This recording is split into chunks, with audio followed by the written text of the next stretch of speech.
All right, I think we'll start. Hello, everyone, and welcome to the Enchant Gamescom Beach Party. My name is Eugene Volgin. I'm going to be your host and moderator today. So, it is an upgrade of our usual demo day, this time in a hybrid format. Startups are pitching both online and on stage, while investors, publishers, and industry experts are gathered in Zoom and at our offline watch party in Cologne during Gamescom. Hello, Cologne. I hope you're all comfortable and prepared for our pitch party. Hope you enjoy it. The event is also streamed on LinkedIn for a global audience. So our latest demo day was a big success. Founders who pitched there are already getting investments and publishers. And for those joining us for the first time, let me tell you a bit more about Enchant.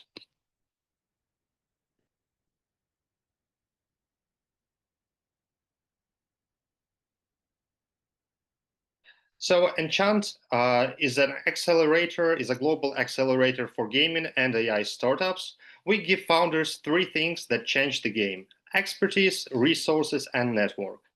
Our experts are world-class, people who have launched and scaled some of the biggest titles in history and held senior roles at top companies. And some of them are here with us today, ready to share their feedback and insights. We connect startups to the resources they need, from tools and services to funding opportunities. And our network spans the entire industry, from publishers and investors to platform partners. So if you need someone, chances are we know them already.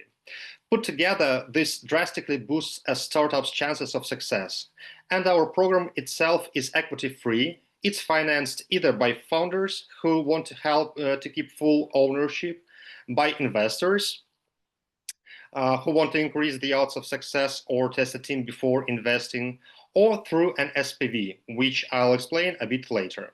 We've got a big crowd today, a strong audience in Zoom, in Cologne, and many more watching the live stream. For those in Cologne, we still got the after party ahead, almost 400 people registered for it, so it's going to be a big one. Now, what's going to happen today? We selected 6 projects for pitching. Each founder has 5 minutes to pitch and 4 minutes for feedback and questions from investors and experts. I have to say we're on a strict schedule today, so speakers, please bear in mind that after 4 minutes 30 seconds, I will say 30 seconds left, and when the time elapses, I'll have to cut you off. The same goes for Q&A, so please keep it sharp. Finally, each speaker will have about 30 seconds to react to the feedback they've just heard. I'll also use a timer at my screen at the start of each pitch and Q&A to help us stay on schedule. To keep things smooth, mics are off by default. After each pitch, if you have a question for the speaker, please click Raise Hand in the bottom section of Zoom, and I'll give you the mic. You can also drop your question in the chat during the pitch.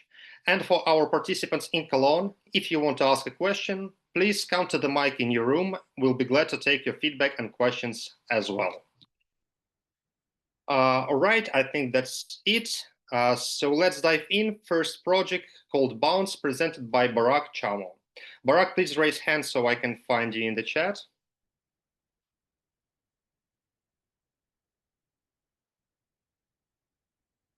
You should be able to enable your mic right now. Hi, Barak. Hey, folks. Hey, everyone. It's a pleasure to join you over the wire. Should I just go ahead and share my screen? Yeah, please start sharing your screen. All right. And I'll jump right into it.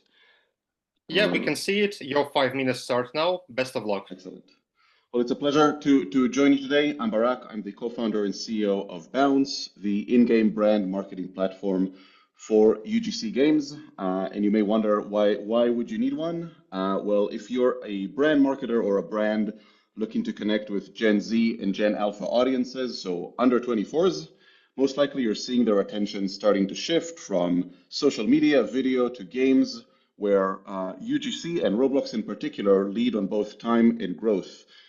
Just recently in Q2, we've seen some incredible growth numbers, over 110 million daily active users, huge growth in total engagement, nearly 3 hours of engagement per user per day. So that's 40% more than TikTok, and nearly every other Gen Z and Alpha in the US are on Roblox. So clearly audiences are there, but the budgets are not really following the attention.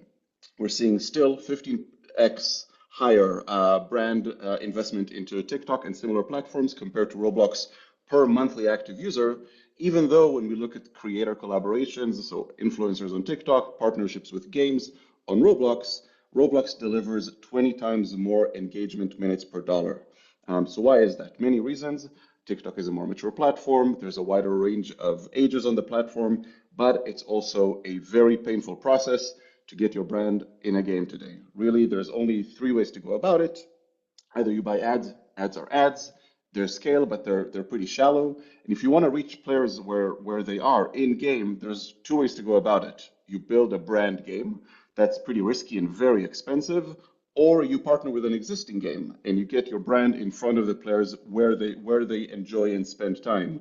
This is definitely where the attention is, but there's absolutely no scale. So let me quickly share the painful process of putting a brand in a game. There's many different stakeholders. They don't communicate anything from finding which games match your brand's audience, to finding the actual developer, to seeing if they'll work with you, and what an in-game integration could look like, and if it's brand safe, to making sure that it actually launched and on time, and trying to get any data to get a sense of ROI. All these things are very difficult. They're disconnected. They take 3 to 6 months of manual work. So there's absolutely no scale, even though we're seeing brands coming onto Roblox. This is where Bounce comes in. It's the first all-in-one platform for in-game brand marketing in UGC, offering everything from standard placements that are both impactful and native but still repeatable, to self-service tools for agencies and brands to manage campaigns, to campaign mechanic tools that can drive more than just engagement but loyalty and conversion off-platform, built-in reporting in real time, and developer tools that mean that you integrate once but activate multiple times, so that you as a brand can go live in days and continuously return. It looks something like this. A developer would install the Bounce SDK, map the regions in the game that are brandable. Bounce starts tracking audience data. A brand would come in and say, I'm looking for sports players in North America and Europe in these age ranges, and they'll be introduced to a list of games.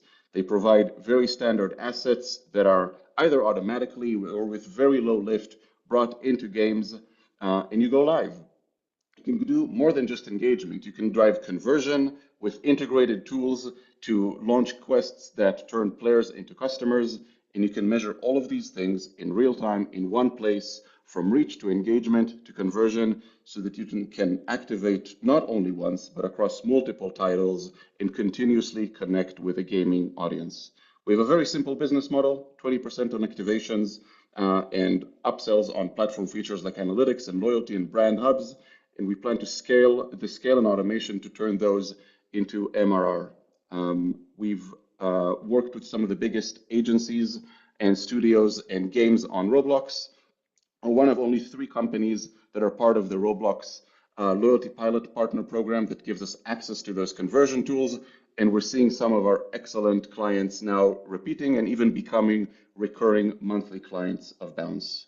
We're raising $2 million to drive hundreds of activations, expand repeat campaigns, and grow 30 towards seconds. grow towards 5 million ARR, primarily by investing in product and go-to-market, which for us now means investing in sports on Roblox and owning that category to benefit from the hype around the World Cup next year in the US around June and July, to productize repeatable placements that feel familiar to players, brands, and developers, and become the go-to sports marketing partner for brands on Roblox. I think we are now at time. Yep. Thank you very much, Barak. Now let's go to the questions. Yes, Igor.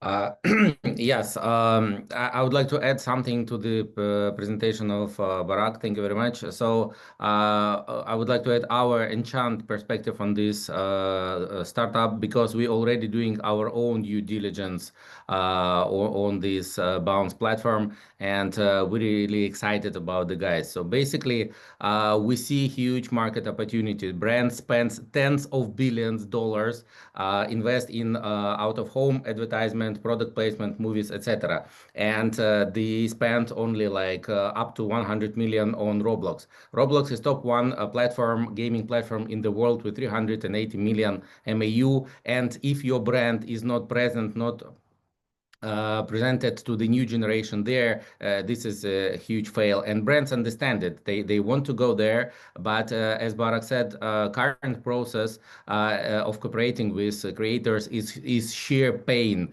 So anyone who ever touched influencers or creators or those non-corporate people, they know how painful it is. Of course, there are some agencies who smooth that process, and they're like trying to facilitate all this, but every event is a one-time event, and this is painful for brands, and that's why it doesn't scale. So basically what brands want is standard dashboard where they can automatically, as Barak said, start campaign, automatically stop campaign anytime, any moment. So this is what they want. They do not want to contact to the creators. They want their brand to get on the top apps automatically, and this is exactly what this Bounce offers. This is a platform. So and the platform allows to launch campaigns and make money automatically. So and Barak, as he said, they already have companies, they already have signed contracts, and they already making money automatically as a platform. So we do like this startup, and we see huge potential and opportunity here. Thank you. Thank you, Igor. Thank you very much for explaining this, Igor. Do we have more questions? Maybe somebody from see Mariam. Hello, everyone. Thank you. It was great presentation. Can you go back to the business model slide and elaborate a little bit more about that topic? Yeah, of course. So brand activations are priced basically by reach of a game, as you would with any creator. And based on that pricing, Bounce's fee is about 20%.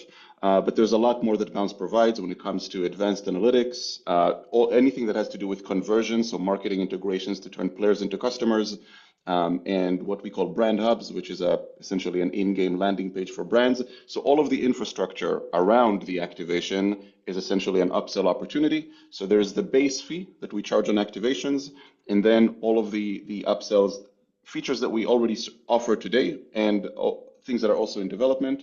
The goal is to reach about $40,000 in a combination per brand per month. So and turn these into MRR on long-term engagements.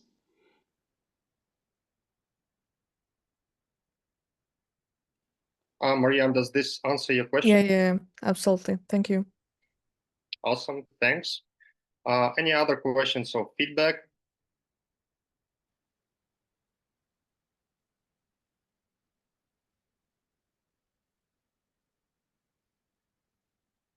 I guess that's it. Barak, thank you very much for your presentation and best of luck with your project. Thank You you can very stop much. sharing your screen right now. All right. Earlier, I mentioned that our startups get access to resources from partners, and one of them is Mello, one of today's sponsors. Before we continue, I'd like to give them the floor. Our founders get early access to their solution and real savings on talent and contractor management. Today, we're lucky to have Lyubov from Mello with us in Cologne. Hopefully, we have her with us in Cologne. I'd like to give her the floor. Yeah. Can you hear me? Yes, we can. Yeah, perfect. If One it's okay. second. Yeah, thanks. Hi, everyone, again. Yeah, please. Yeah, thank you. Thanks. So my name is Luba. Nice to meet you all. I'm business development manager at Mellow. So you can see, we at Mellow can help you to build remote teams. If you are, for example, working with remote workers or freelancers. Nice. Okay. So if you are working with remote teams, like if you want to work with freelancers or remote workers, we can definitely help you. So we know that building teams in game dev industry is quite hard. A lot of companies don't want or can't afford full-time employees. And even when they have a right candidate, sometimes it's quite hard to open new entity, new company, bank account in different countries. And after that, you also need to manage all the payroll, documentations, etc., etc. So Mellow can help you with that. And if it's okay with Team, can we go to the next slide? Probably, yeah. So Mellow can help you to contract your freelancers, pay them through the platform so they can withdraw their payments in 100 different countries in 30 different currencies without any commissions from us. Moreover, we will help you as a company and your team with all the tax documentations, audit documentations, etc. Moreover, sometimes some freelancers want to have a digital nomad visa, like me, for example, and we can also help them with that. So all you need to do is to sign one B2B contract with us, and we will sign all the contracts with your freelancers. We will take all your risks, especially IP rights. We will ensure that all IP rights go to your company. Next slide, please. Yeah, you can see that we're already working with a lot of game dev companies, especially with Score Warrior, Neki, GDCI. So next slide. If you wanna learn more, a little bit more, yes, thank you. If you want to learn more, a little bit more, just scan my QR code or let's talk during after party. Thank you and have a nice evening. Thanks. Thank you very much to both. It's great to have you and Mellow on board with us. And now let's go to the next speech, Przemek Stansky and his studio OutCubit. Przemek, can you please raise your hand in the chat? Yep. Hi.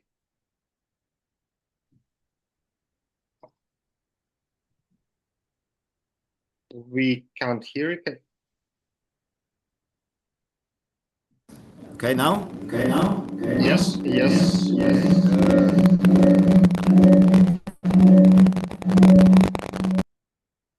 I'll cut the sound for a little bit. And when you're ready, please. Oh, okay. All right. Oh, okay. We can hear you, can we? No? No, right now. But I'm still in the reverb. Okay, now it's better. Is now better? Yeah. No. Yeah. Now it's much better. Can you please start sharing the screen?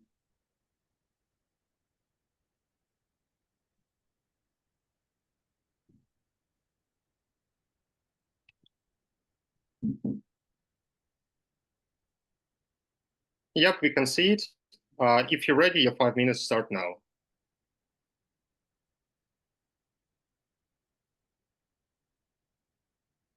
And once again, we can't hear you.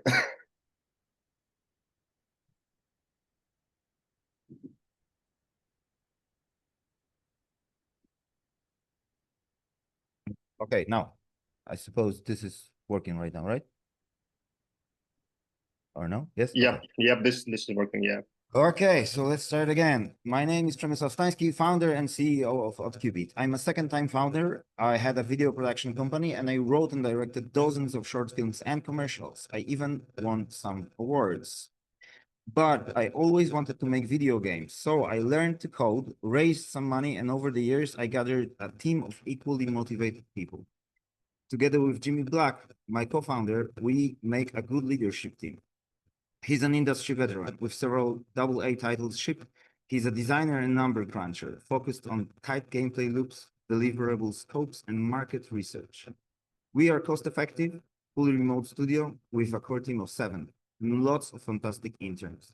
We organize industry meetings in major Polish cities to build a community around the studio. We are about to release our first game, Cowboy Life Simulator, a story-driven open-world crafting survival sim, or our cozy Red Dead Redemption. Here's a short video. But I'm really enjoying just kind of the voice acting in this so far. It's pretty cool. The hammer, this does. Just keep going. Fantastic, fantastic. Oh, wait, is it doing all of them? Oh, okay, that's nice. Look at that. Look at the butterflies. Look at the view. I like this cutting down tree part. Rotate things quite a bit. That's pretty cool. Got a pretty good sized map here. Everything is working really smoothly, like intuitively. Wow, the graphics are better, the world is filled out, the trees are good, the mechanics are better, there's a storyline. Yeah, it's a totally different game. Like, everyone that I have spoken to about this game have all said how much of a good game it is. I believe it's coming out soon. I'm gonna get it. I will. When it comes out to full release, hell yeah. Hell yeah. It's coming out in 2 months, and so far the traction is promising. We had 3 rounds of playtest, and the last one was very successful. With content for 2 hours, we have people clocking 40. With 15 hours in early access, we expect people going for hundreds. What's our secret? We take the heart of crafting survival game with its addictive loops and fuse it with cinematic character-driven storytelling. Our game is full of lovable characters who drive player with crafting jobs and quests. Seems like our formula is working. A lot of people say that they have finally found a sim that keeps them engaged because there's a story to follow. And the sim crowd is happy too because they can still do what they love the most: chop trees and build stuff. We call that mix craft and quest, and we want to become a category leader of that new exciting subgenre. How do we achieve it? We want to double down on what makes Cowboy an amazing experience, add a unique world building and an exciting gameplay hook. Our next game is called Frequency, a craft and quest game set in a unique flower zombie setting. And the gameplay hook that gets everyone super excited is the main objective. You build and run a radio station to broadcast news, survival tips, and culture to your fellow survivors. The project is in very early stage, and we are taking our time in pre-production to get the world building right, because we want to be ready for cross-media approach. The buzzword. Well, the cross-media is not just a buzzword for us. It's basically my old job combined with my current job. Recent Bain & Company report says that it's a valid strategy to stay relevant, and I believe it's true for indie studios as well. So what's the plan? With Cowboy production fee and rev share, we are fully funded until early 2027, and possibly longer, but it's not enough to seriously kickstart a new game. So we're seeking 900,000 euro investment to bring Frequency to early access. With Cowboy codebase and experience, we can substantially reduce the risk. In the long run, we want to expand the Frequency franchise with DLCs, sequels, spin-offs, comic books, and video. By the year 2031, Oddcubit will be a well-structured studio with an established franchise ready for strategic acquisition or an IPO. I would love to have you on board on this journey. Thank you, and if you have questions, I'm happy to answer. Thank you very much. Perfect timing. And to the questions and feedback from either Zoom guests or if anybody from Cologne.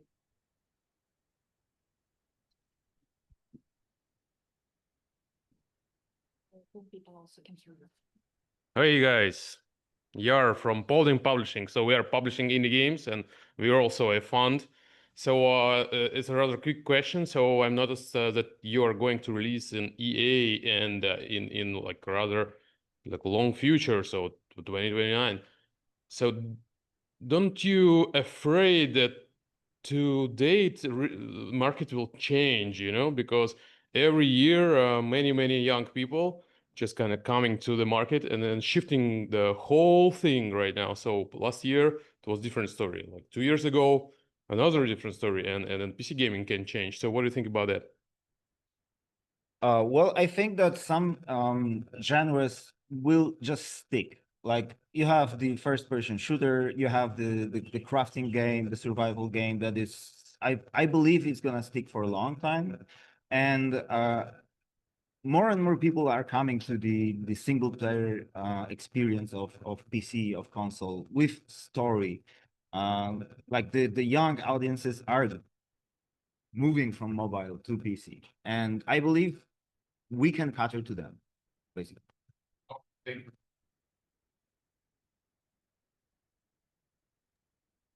Thank you very much. Yes, Igor. Thank you for the presentation. I have two questions. The first about frequency game. So basically, I know that your very first game was a sci-fi game. Is that correct? Yes. Yeah, sci-fi, and obviously it was too difficult for a new studio. It didn't work out. Your second game was with some weird settings, some very, very creative game.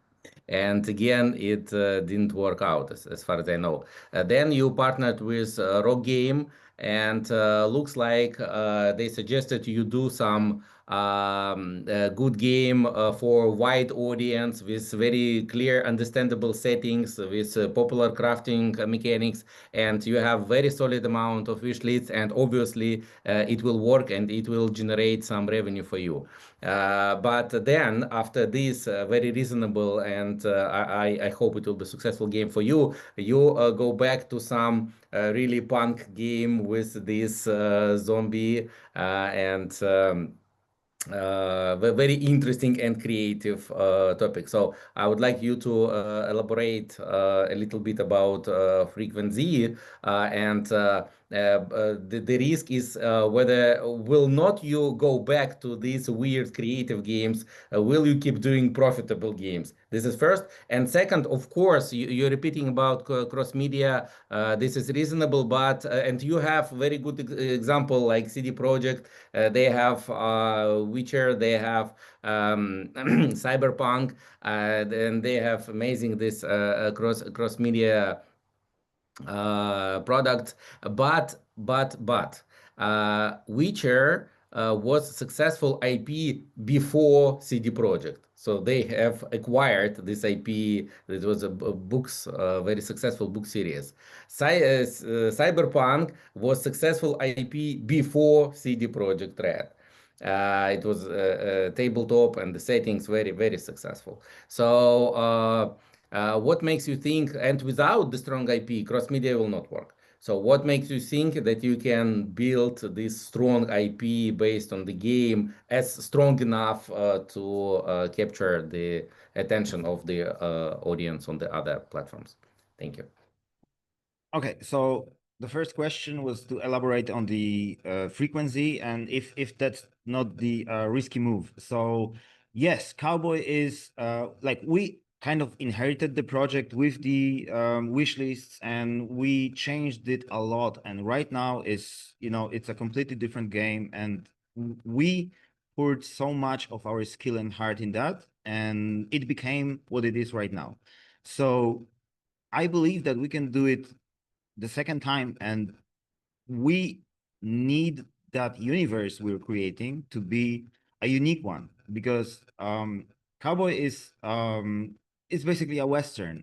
It's hard to you know, make a franchise out of just a simple western, so we need something very unique. And like the second question, yes, of course, those are big companies and their IPs are strong, but and of course we need the first game to be successful to start a franchise, but we need that first game to have in the foundations, in the DNA, the initial ingredients to make it a successful franchise when it becomes a hit success.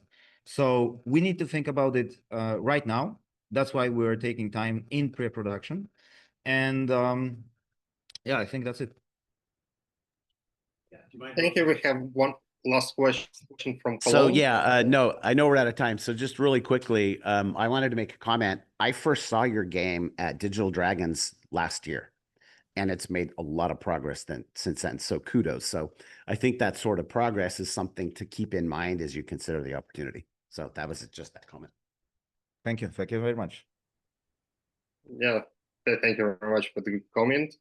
And Przemek, thank you very much for pitching your project today. I wish you best of luck. And Thank you very much. You can stop sharing your screen, and we'll go to the next speaker, Oleg Sokolov from Flamba Kids AI. Oleg, can you please raise your hand?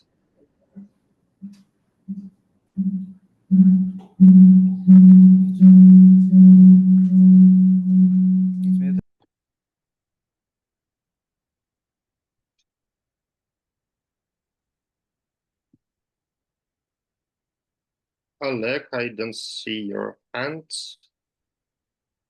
Oleg, is that you? Hello, can you hear me? Yep, I can. We can. Hi, Eugene. Can you Hello. please start sharing your screen? Hello, world. How are you? Fine, thanks. Hope you're also doing fine. Sorry to move you out. Hello, my name is Oleg, and I would like to present. Yes. We can't see your screen, Oleg. Ah, sorry. Just a moment.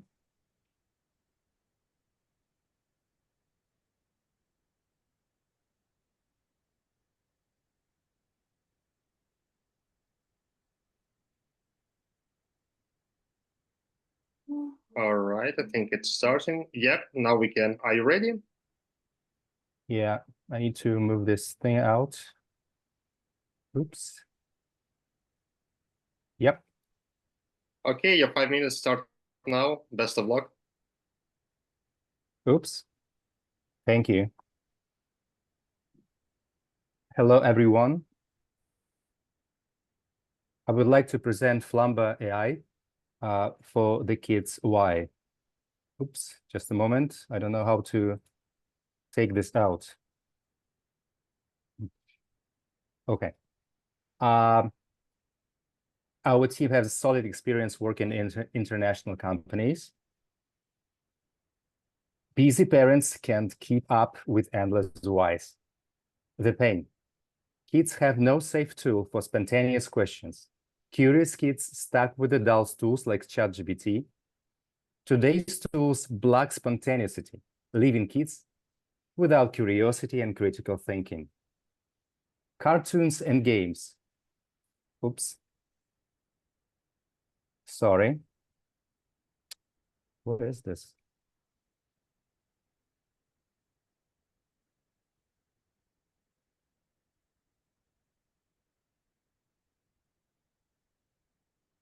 Cartoons and games leave kids with screens, not with the family. And we have the relief. Flamba gives kids answers and inspire them to share with friends and parents, turning screen time into real family connection and making them the first to know when it matters most. We've launched the world's first ultra-safe AI-powered product for kids age 5-12, delivering instant answers kids crave and giving busy parents the breathing space they need. Our subscription-first model transfers this daily need into predictable growth and sustainable monetization. Why we believe in Flamba Kids AI Companion? Modern parents want more than digital babysitters. They want growth. Massive opportunity for Flamba. Kids want answers now. Busy parents need support. Flamba turn wasted screen time into learning time, keeping kids inspired, parents relieved, and growth unstoppable. Look at these pictures. On the left, tough questions come when mom needs to focus on the road. On the right, Flamba Kids AI turns that moment into safe and fun learning.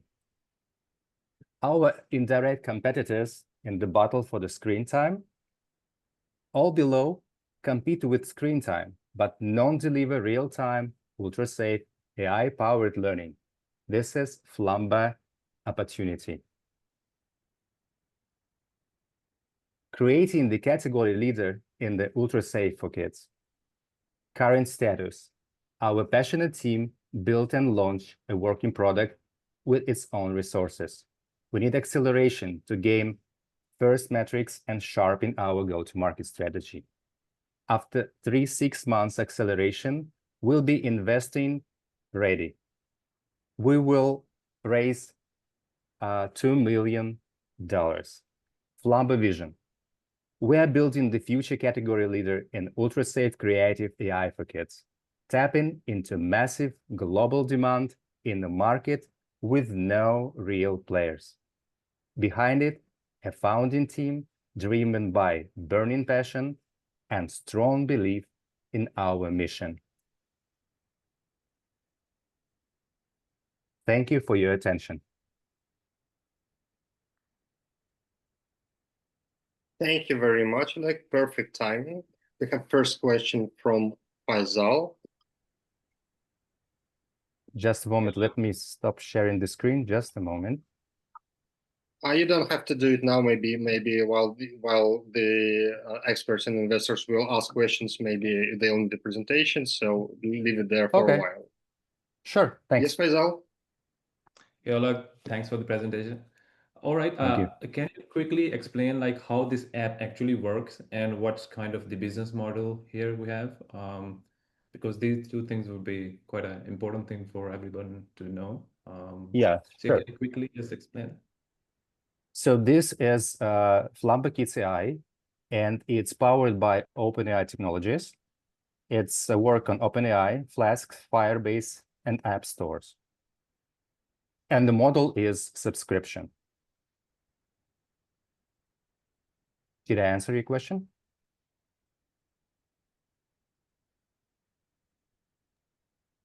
Yeah, I want to know like how children interact with the app, like what that looks like. Can you give us like a bit of image or visual? Yes, just a moment. Unfortunately, I have this strip in the middle of the screen. So here our Flamba powers. You can see here, right here, and it's in the middle and on the screen, right? So we have an options for the kids to text the question, to image the question, like to fill in the prompt, the picture he want to see. He can voice it. We have a premium voice assistant and get an answer. You can also snap a picture and see what is this, like what kind of tree and stuff. Also, you have a play like a puzzle. You have a play kind of I want to be a millionaire, and just a beginning, just 2 games. We released. You can do favorites. Also, in the left side of the slide, you can see Flambix. It's a image gallery of the kids' arts. So each kid can see what other kids are doing. So it's kind of Instagram, but in the safe area for the kids. Also, kids can choose the color of the screen. Also, it can be shared to the parents and friends via social plugin. And this is just the beginning. This is just what we have and what we put on the stores right now.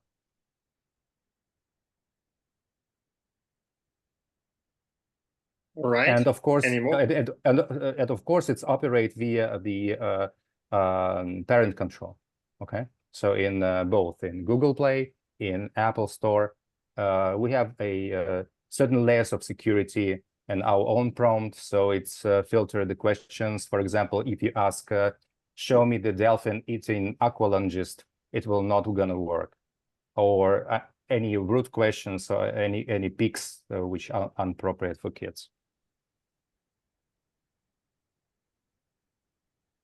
Thanks. We have time for one more question. Sure. Thank you. Thank you for questions, guys.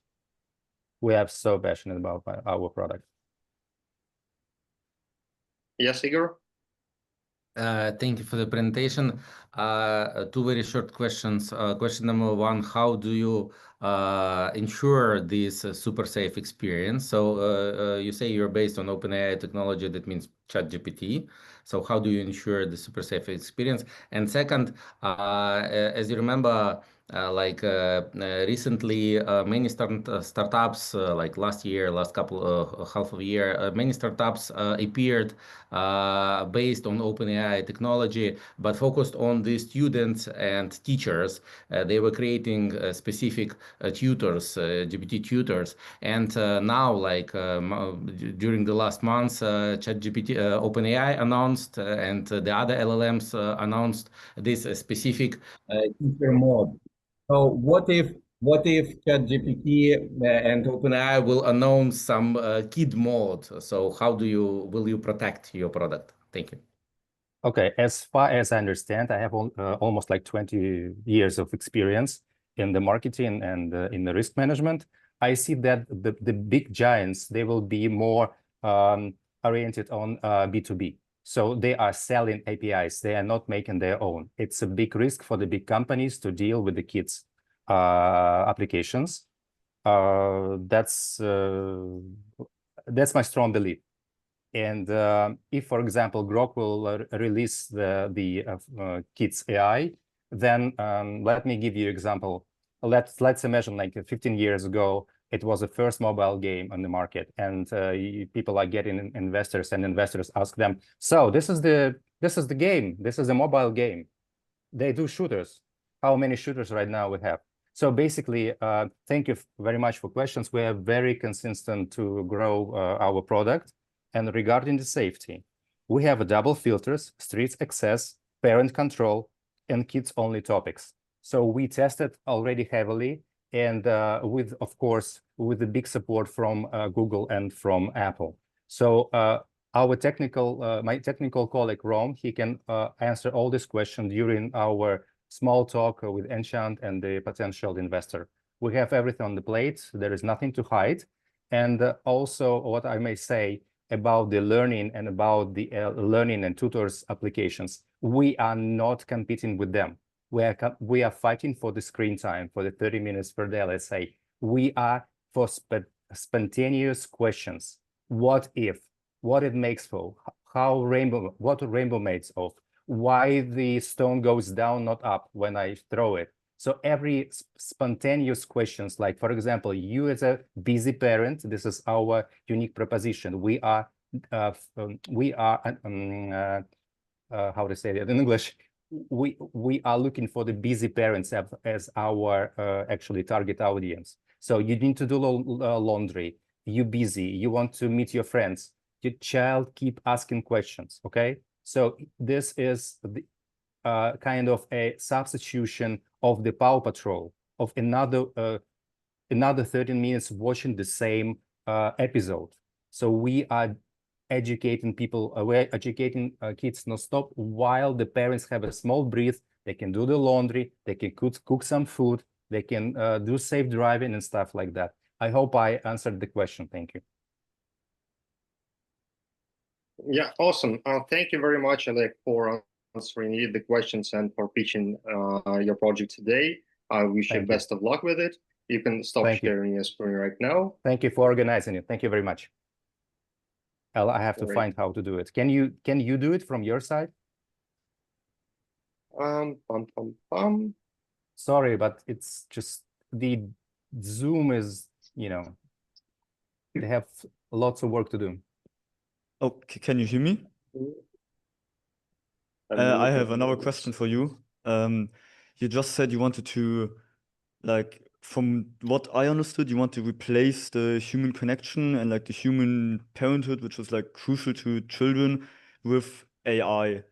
How do you think parents will respond if their kids are just supposed to talk to an AI and not learn from the parents themselves? Okay, Evgeny, just a moment. I'm showing the slide. Sure. So let me repeat back. So Flambe gives answers and inspire them to share with parents and friends. So, for example, you need to do the laundry. Your father, let's say involved father, right? So you also help your mom, and mom's busy, keeps asking questions. I think the parents, the busy parents, completely understand what I'm talking about, right? So happy kid means happy family, okay? So how does it work? Instead of, let's say, mom, how many miles to the sun? Oh, I don't know. She stopped doing things and she cannot give the answer how many miles to the sun from the earth. So basically, it's just, okay, let's look together later, okay? So Flamba gives the answer now. Or, for example, you're driving, or you want to talk to your, I don't know, colleagues. You do Zoom call now. You're working at home, and you need your child to be concentrated on something else. So many parents, what they do, they just put YouTube, they open up YouTube, they open up Paw Patrol or any other cartoons, which are guaranteed be how to explain, enjoyable, or the kids know this episode, he will stick to it 5 minutes. So what we have? There is no Alex, connection. Okay? summarize, please. Okay, and one more thing. We have the social plugin. So for example, if the kid has an answer, he can show it immediately. He can share via WhatsApp with his mother or the father or grandmother or grandfather or friends. Or he can do like this, for example, Mom, I know what is the fastest bird. It's like this.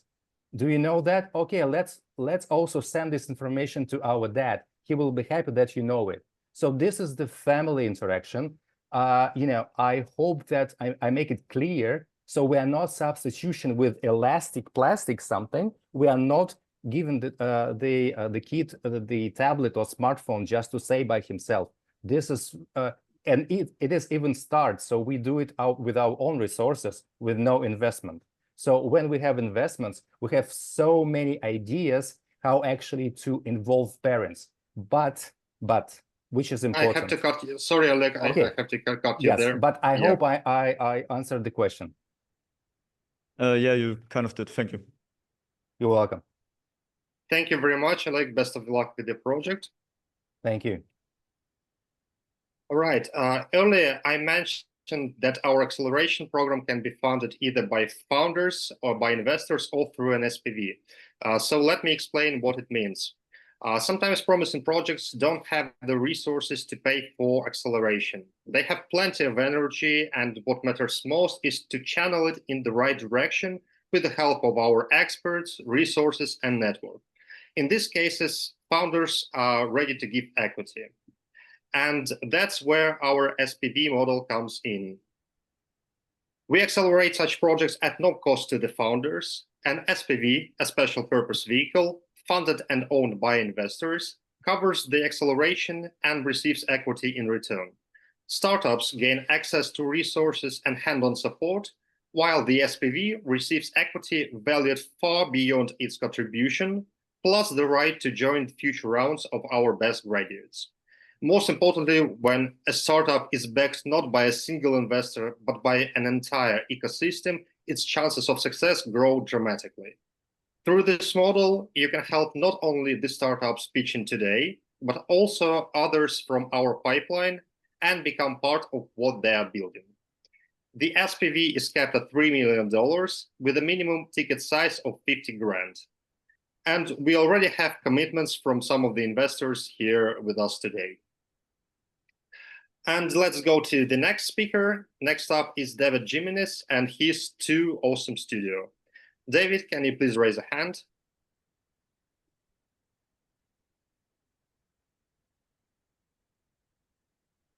Yep.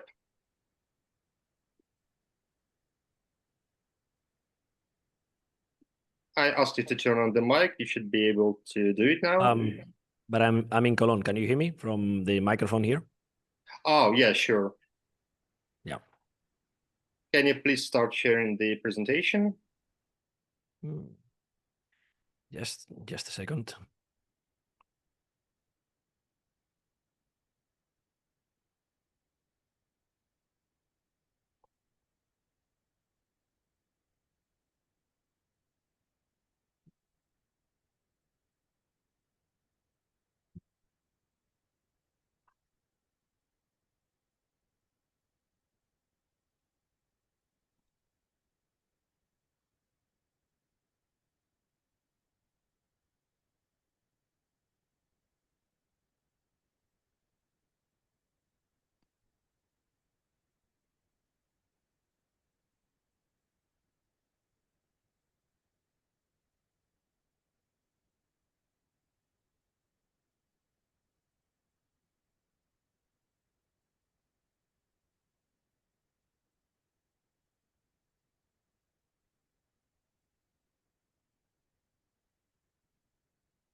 Yep, I think we can see a screen.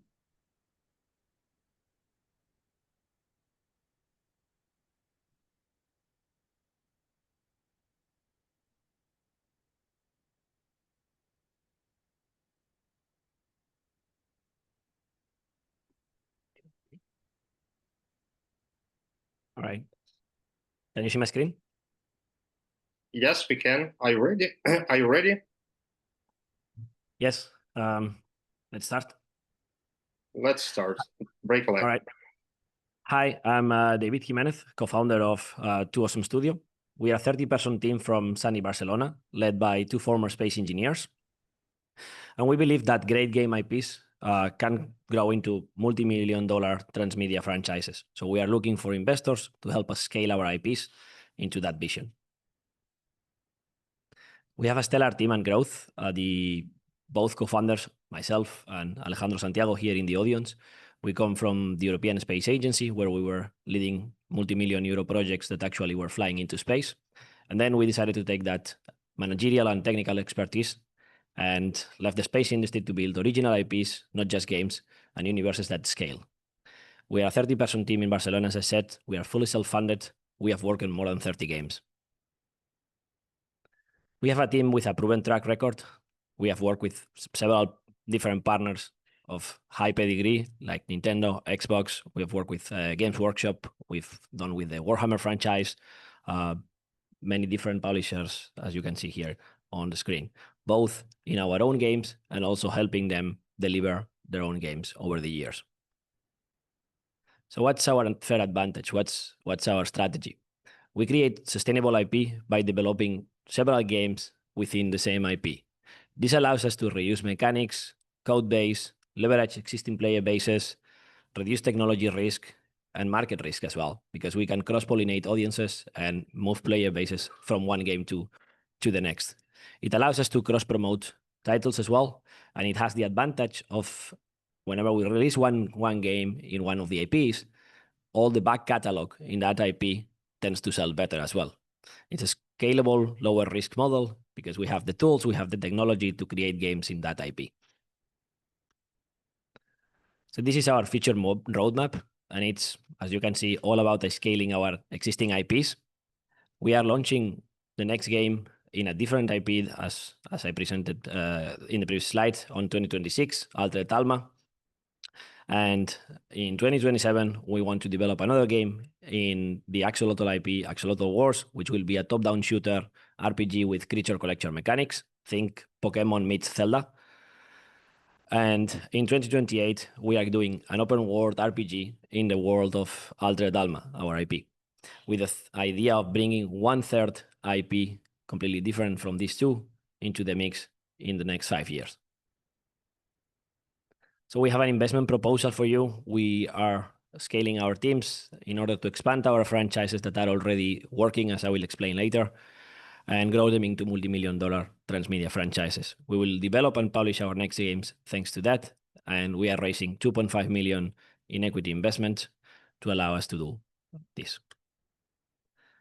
Coming back to our already proven IPs, Axolotl is the first IP. It was launched in 2023. The first game, it sold more than 1.5 million euro. It's a bit outdated. It says 1.3, but it's 1.5 million euro in revenue. We did a successful Kickstarter campaign. That's something that we have done consistently with every single game and has gone bigger. So this one was 130K, and it won the Best Indie Game Award at Gamescom 2023. The other IP is Altered Alma.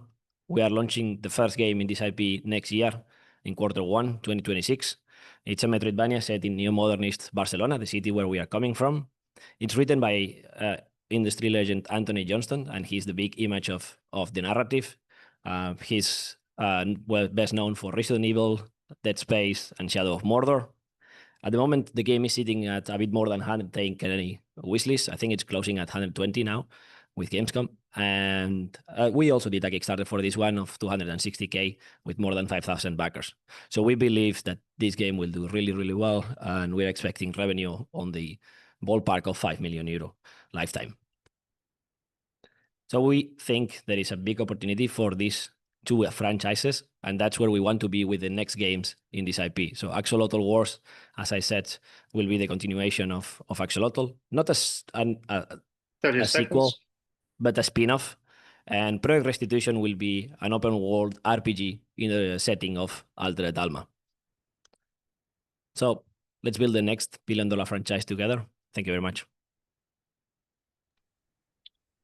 Awesome. Thanks, David. Great timing.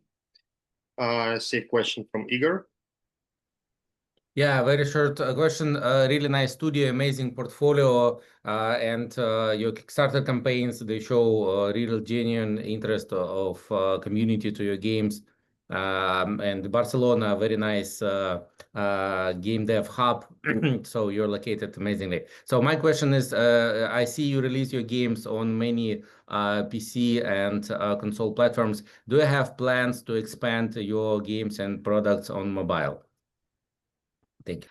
Yes, we are moving to mobile as well. We started to do that with Axolotl, where we released the mobile version recently. We released it as a premium product in a cheaper price compared to the PC versions.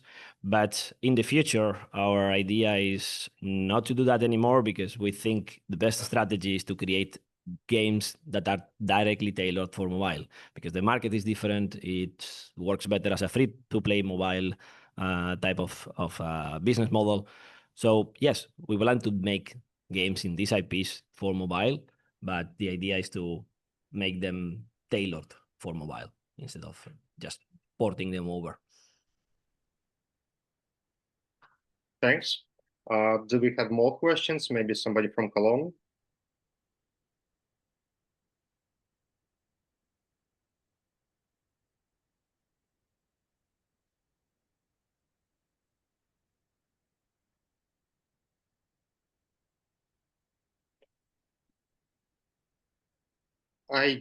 I'm guessing this is it.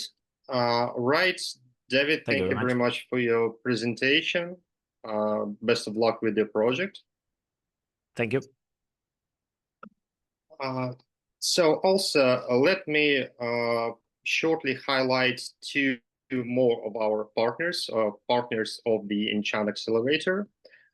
First, one of our great partners is Tatum Games. Their flagship product, Micros, is a next-generation ecosystem for game developers and studios, combining powerful tech, real community, and unmatched marketing reach.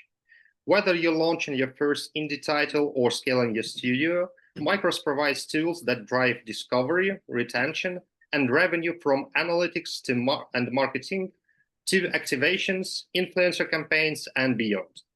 Also, through Micros Mafia, their active developer and gamer community, creators get built-in support, promotion, and visibility.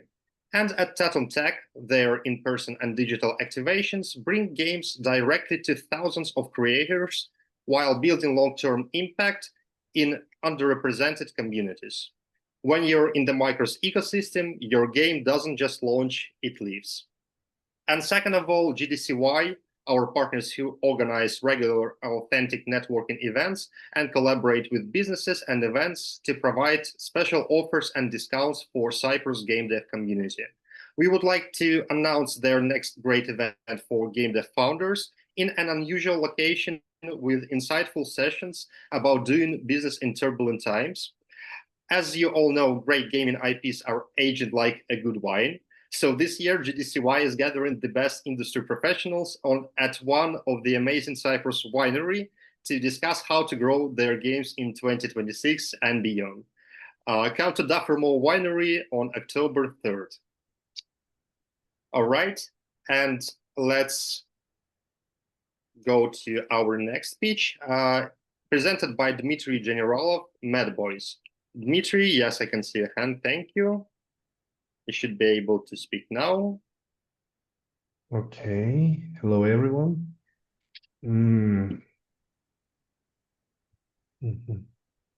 Hey, can you please share your screen? Yes, this one.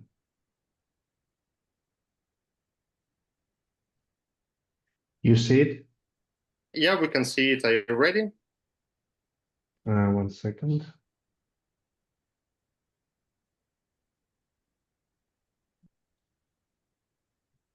Mhm.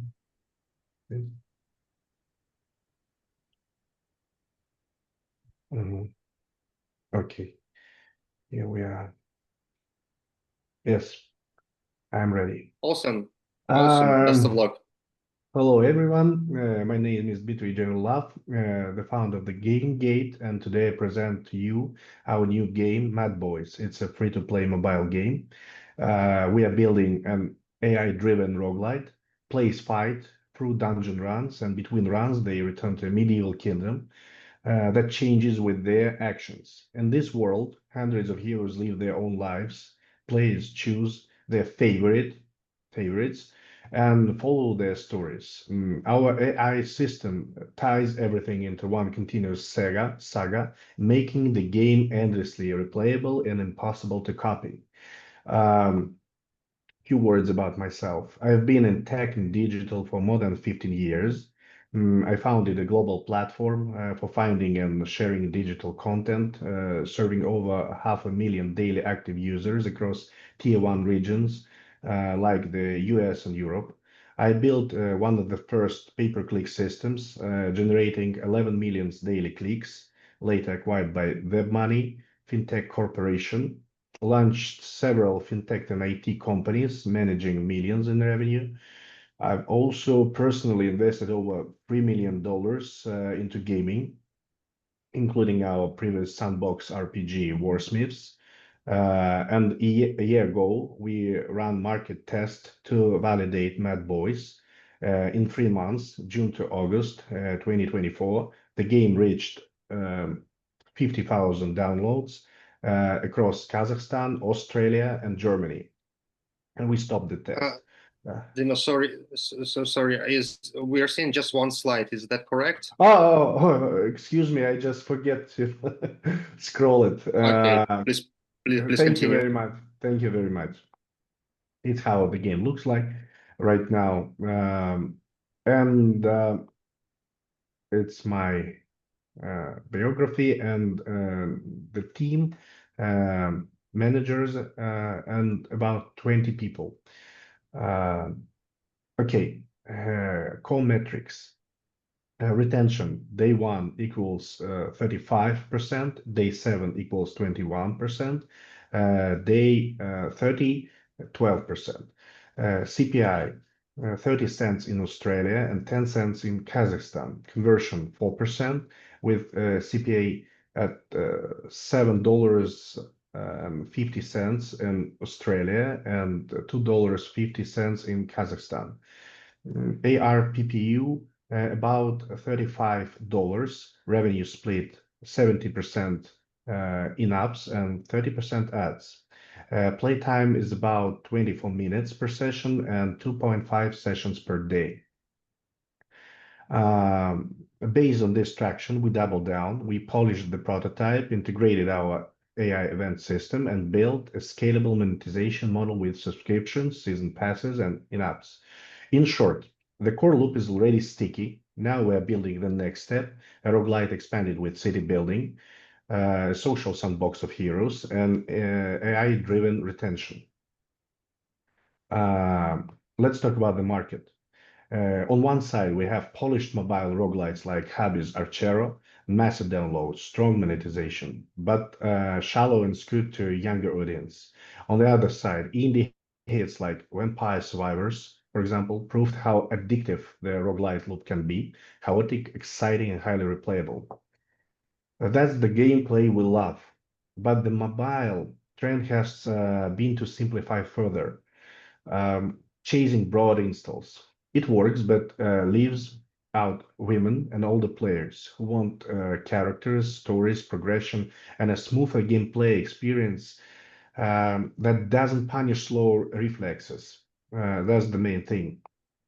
Our approach keep the addictive roguelite loop, but blend it with tactical, step-driven play, slowing the pace just enough to welcome a broader audience. And if the loop is our gameplay foundation, then the meta is where we expand the experience of roguelites. Through a medieval kingdom, social sandbox of heroes, and AI-driven narrative that creates ongoing drama. Um,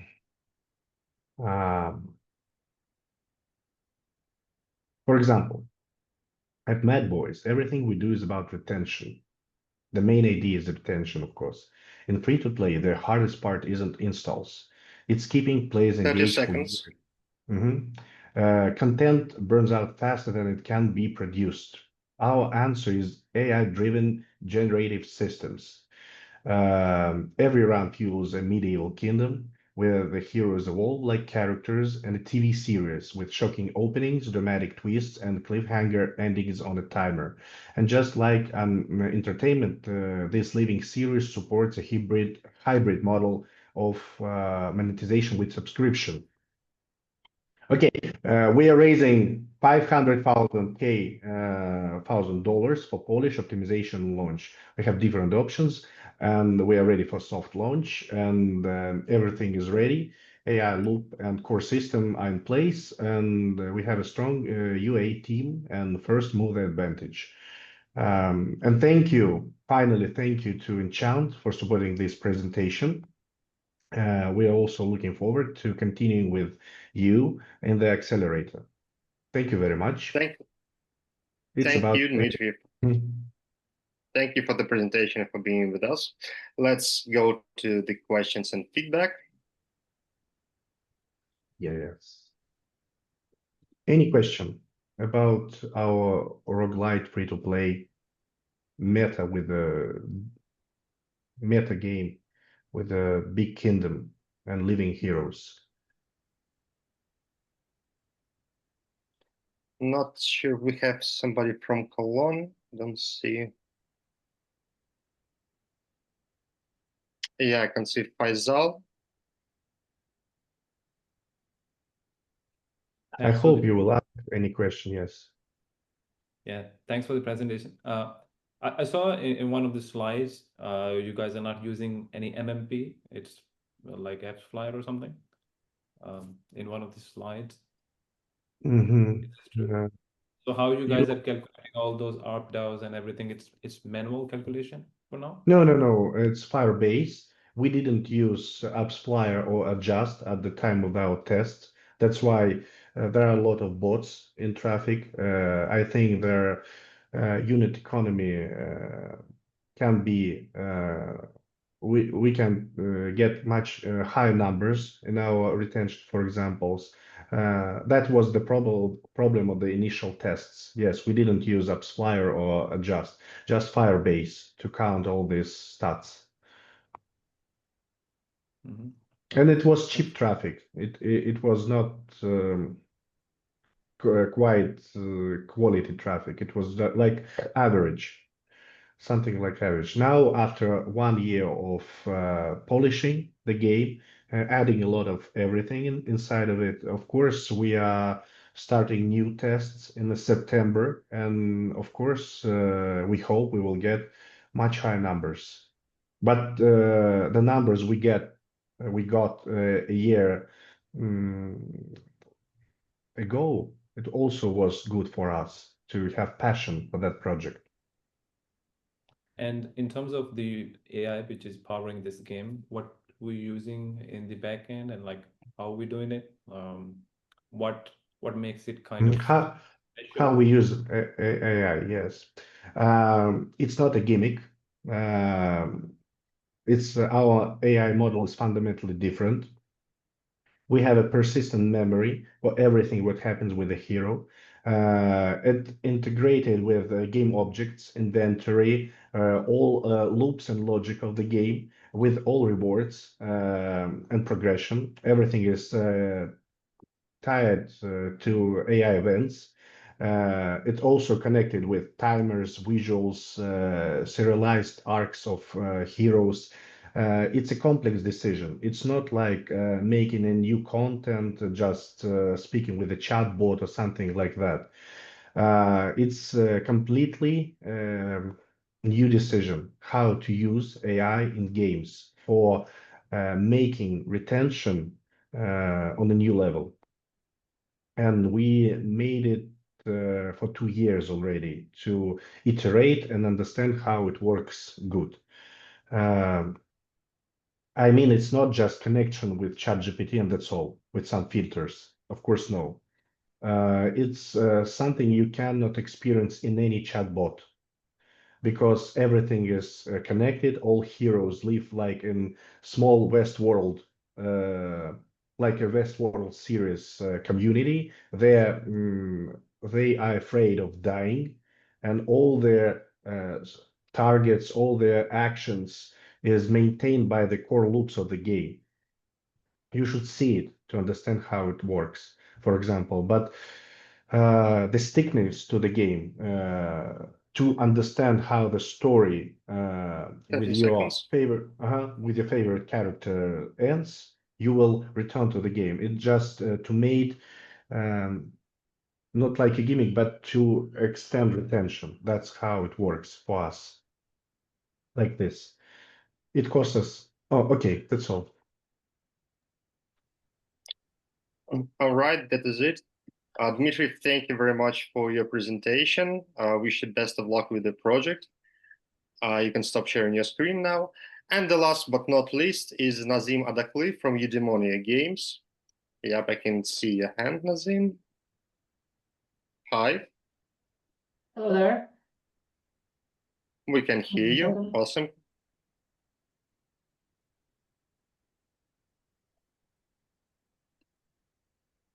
Okay, are we ready? Yep, awesome. Break a leg. Thank you. Hello, I'm Nazım, and this is Shutterwake Online.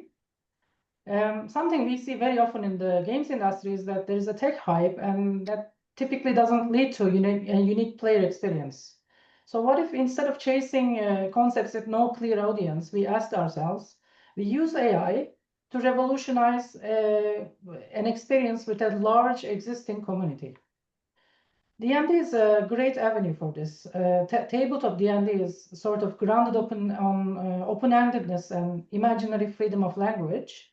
And D&D-based video games trade that freedom off for scripted experiences. We believe we can utilize AI to bring that freedom back. Vicious Mockery can be a hilarious skill on tabletop. On PC, it's a sound effect. In our tech demo, we produce a unique mockery for each situation. Your song's so dreadful, even the crows would boo your singing off the stage. You're about as useful as a necromancer at a wedding, Grim. Nothing but chaos and bad breath. We have over 70 D&D mechanics that we can empower with AI like this. And this alone is a groundbreaking MMO experience. Shatterwake's planet is splintered into shards. Each player has a shard. They can live together with up to 5 players and 30 companions and in a single shard. And these shards are connected one by one. So these connections can be reset by players. This architecture lets us connect all the players from Japan to US in a single virtual world. Shatterwakes is an AI-native D&D sandbox MMO. It has many standard MMO activities, but each of these activities are empowered by 4 AI agents, creating a unique entirely unique experience. The behavior agent powers our AI-enhanced D&D mechanics and NPC behavior. This creates an open-ended D&D experience on unscripted relationships, romances, rivalries, and behavior agent also controls our divine alignment system in which your deity observes your actions and rewards consistent roleplay. As an extension of this system, players themselves can literally become gods that other players can choose to worship. The economy agent manages our fully emergent game economy. In 35 professions, players can imagine any item, then AI generates 3D models, balances item stats, creates resource costs, and even spawns new resources in the game map. This agent also powers our generative building system in which player architects build any kind of village from their imagination. Players vote on these creations, so it's possible to become Shatterwake's best blacksmith or best architect. The narrative agent creates a tailored quest arc for each player's story. It tracks your journey and sends new NPCs and quests alongside your path. It also empowers our lore keeping system, which players write the game's lore. And lastly, the level design agent takes these quests and lore pieces and converts them into playable dungeons and encounters by combining generative 3D, agentic AI, and procedural generation. Players also use this system to create dungeons for each other. I'm Nazım Adaklı. I've been teaching AI in games for 3 years now. I have a PhD in player experience from the University of Virginia, and this project is the culmination of my teaching and research interests. And we have produced these tech demos. These are like very early tech demos with my students in Istanbul in 6 months. This month we received a small investment from the Turkish government to build and sell the level design agent separately. Next month we will begin Twitch streaming our demo gameplay to begin raising a community. We need approximately $1 million, and we will hire a full-time team of 13 people for 1.5 years to build this game. There are many market success scenarios that we have carefully studied and we can discuss, which justifies potential VC investment into 30 seconds. I know you have a lot of feasibility questions at this point because 5 minutes is not enough to explain the entire project. So I listed a few of them for your convenience because we have all studied these issues. So thank you for listening, and hope we can talk in a larger meeting than 5 minutes. Thank you. Thank you very much, Nazım. Perfect timing. And to the questions and feedback, we have a few more minutes for them.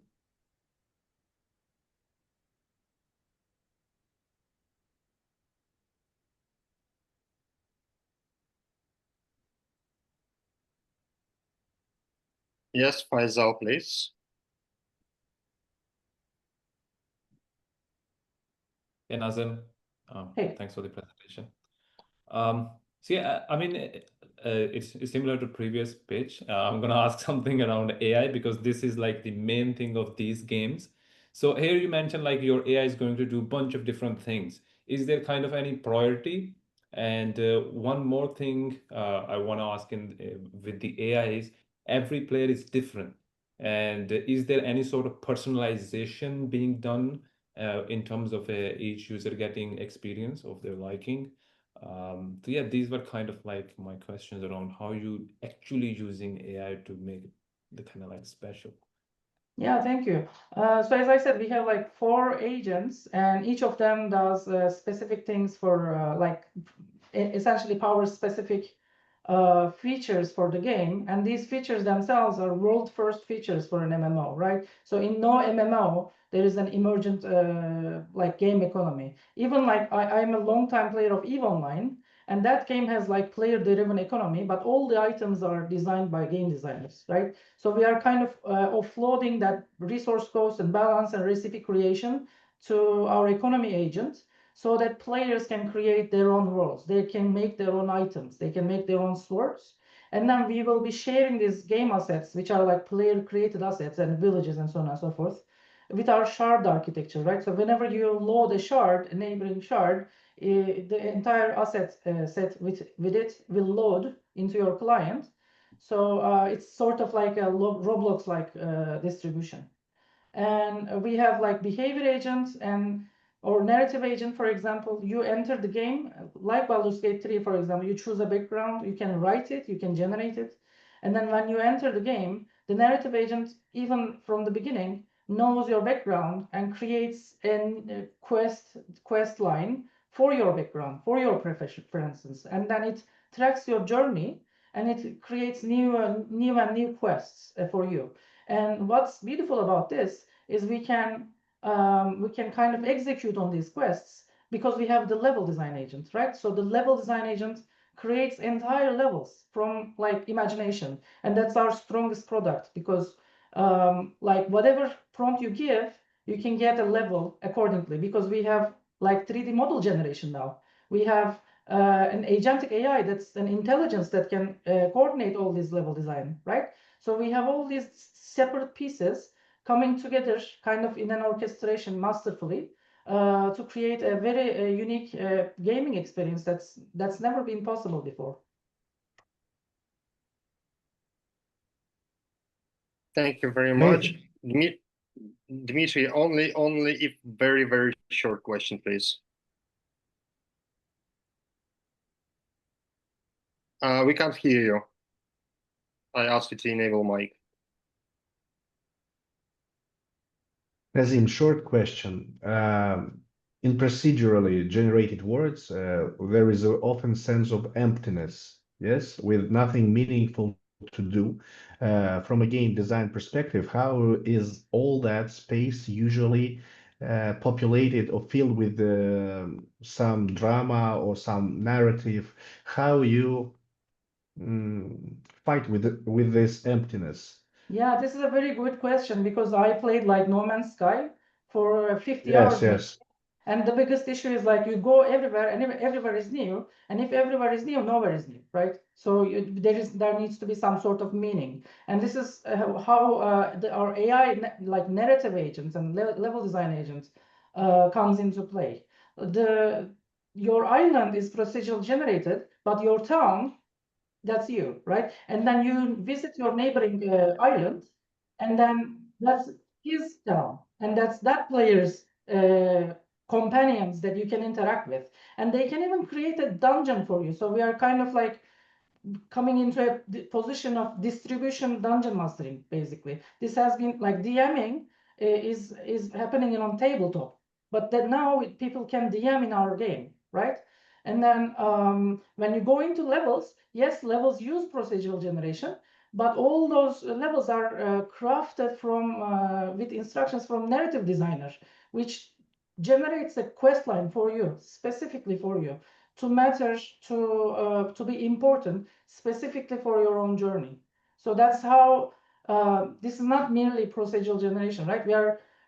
It's just procedural generation is one single small thing that AI can use, AI agents can use, and players can use to create content for you. Thank you. All right. Right, that's it, Nazim. Thank you very much for your presentation, being with us today. Wish you best of future for your project. Thank you. Can stop sharing your screen now. All right, this is it. Usually at this point we have a couple more minutes for overall feedback on all the projects, for some more feedback from investors and publishers. But unfortunately, we are out of time today. So we had 6 great projects today. Let's wish them all best of luck in finding their future. And for our live audience in Cologne, it's time to start gathering for the after party and go to the bar. Thank you very much for joining us. We wish you the best party and a good Gamescom conference. Thank you very much for joining us on Zoom today. And as usual, I will enable mics for each and every one of you, so you can wave everyone and say goodbye. Bye. Thank you. Thank you. Bye-bye. Bye. See you.